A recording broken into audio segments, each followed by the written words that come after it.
2019 সাল থেকে 2024 সাল 5 বছর আমার সামাজিক যোগাযোগ মাধ্যমের যেই যুদ্ধ, সেই যুদ্ধের শুরুর দিন যেখানে ছিলাম আজকেও সেখানে মৃত্যুর আগ পর্যন্ত ওই একই জায়গায় থাকব।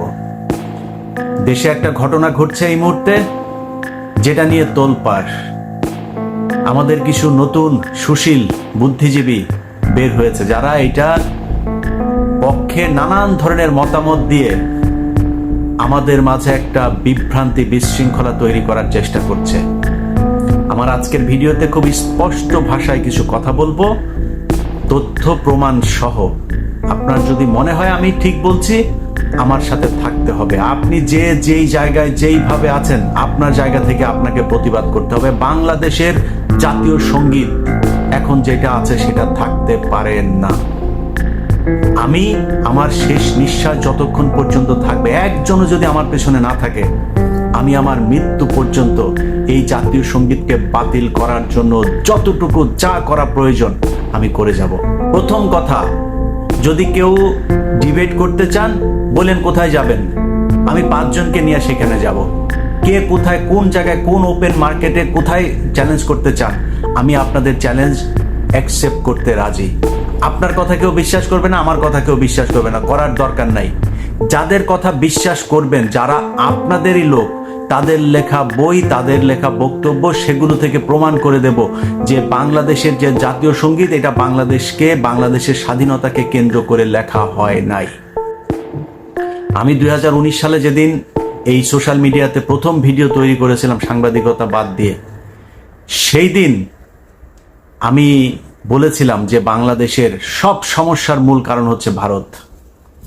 ইসকন নিয়ে নিউজ করার কারণে আমার পেছনে এখানে আওয়ামী লীগ, হিন্দু, এদের লোকজন সব আমার পেছনে বিশাল আকারে আন্দোলন শুরু করে দিল। এর কারণ কি? কারণ ওদের পৈতৃক নিবাস হচ্ছে ভারত। তাদের কোনো সমস্যা হলেই দৌড় দেয় ভারতে। তাদের দেবদাস চক্রবর্তীর বাপও ছিল ভারতের। তাদের যত সমস্যার সমাধান করে দেয় ভারত। আর আমাদের বাংলাদেশের মানুষের জন্য, যারা বাংলাদেশের আসলেই বাংলাদেশকে যারা ওন করে, তাদের সব সমস্যার মূল কারণ হচ্ছে ভারত। বঙ্গভঙ্গ ব্রিটিশরা করে দিল যে আমাদের দেশের পূর্ব বাংলার মুসলমানেরা এবং এই দেশের নিচু বর্ণের যেসব হিন্দুরা আছে, তারা কোনো বিদ্যা অর্জন করতে পারবে না। বিদ্যা অর্জন কারা করবে? শুধুই ব্রাহ্মণরা করবে। সেই ব্রাহ্মণরা থাকেন কোথায়? কলকাতার জমিদার সব। এই জমিদারদের কথা মতো আমাদেরকে চলতে হবে সারা জীবন। আমরা যদি বিদ্যা অর্জন করি তাহলে সমস্যা। এই কারণে তারা চায় না আমাদের বঙ্গভঙ্গ আলাদা প্রভিন্স হোক, এবং সেই প্রভিন্সের ভেতরে আপনার ব্রিটিশ সরকার আমাদেরকে আলাদা বাজেট দিক, আলাদা স্কুল কলেজ এগুলো করুক, সেখানে আমরা শিক্ষা অর্জন করব, এটা তারা করতে দিবে না। তাদের ওইখানে যায় তাদের হাত পা টিপতে হবে সারা জীবন, তাদের বাড়ির সামনে দিয়ে যাওয়ার সময় জুতা খুলে যাইতে হবে, তাদেরকে দেখলে নমনম করতে হবে, এইভাবে সারা জীবন চলতে হবে। না চললে তাদের ব্রাহ্মণত্ব যেটা, সেটা থাকবে না। তো এই যে উঁচু বর্ণ নিচু বর্ণের যে ভেদাভেদ, এটাকে ধরে রাখার জন্য তারা আমাদেরকে পড়াশোনা করতে দিবে না। এটাই হচ্ছে মূল কারণ যে আমাদের দেশ উন্নত হইতে পারবে না। আমরা তাদেরকে শাসন করব, আমরা শিক্ষা অর্জন করবো, অতএব বঙ্গভঙ্গ রদ হইতে হবে, আমাদের সাথেই থাকতে হবে। এই যে ক্ষুদিরাম যার ফাঁসি, এটা ব্রিটিশ আন্দোলনের বিরুদ্ধে না, বঙ্গভঙ্গ রদের কারণে এগুলো তারা আন্দোলন করেছে। হিন্দুদের যে কজনের নাম খুব কমই আছে যারা কিনা ব্রিটিশ বিরোধী আন্দোলন করেছে, তাদের যে কজনের খুব নাম শোনা যায়, ক্ষুদিরাম সহ, সবই হচ্ছে বঙ্গভঙ্গের কারণে তারা যুদ্ধ করেছে বড়লাটদের বিরুদ্ধে। এই বঙ্গভঙ্গকে কেন্দ্র করে এই মাটা সব মিলায়ে তারা সাহিত্য লেখা শুরু করলো।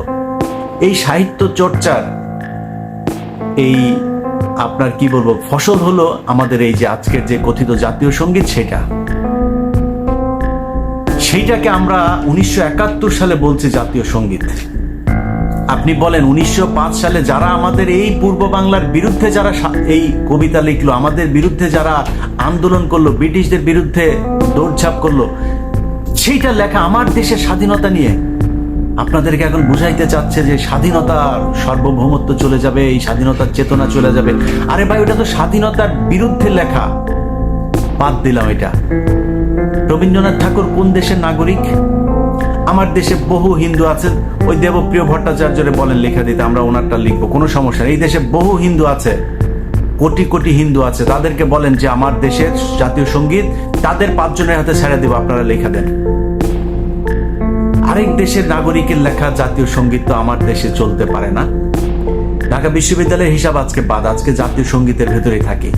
আচ্ছা, এই জাতীয় সঙ্গীত রবীন্দ্রনাথ ভিনদেশী, রবীন্দ্রনাথ বঙ্গভঙ্গ রদকে কেন্দ্র করে লিখেছেন, সেটাও বাদ দিলাম। আমি রবীন্দ্রনাথের এটা নিতে চাই।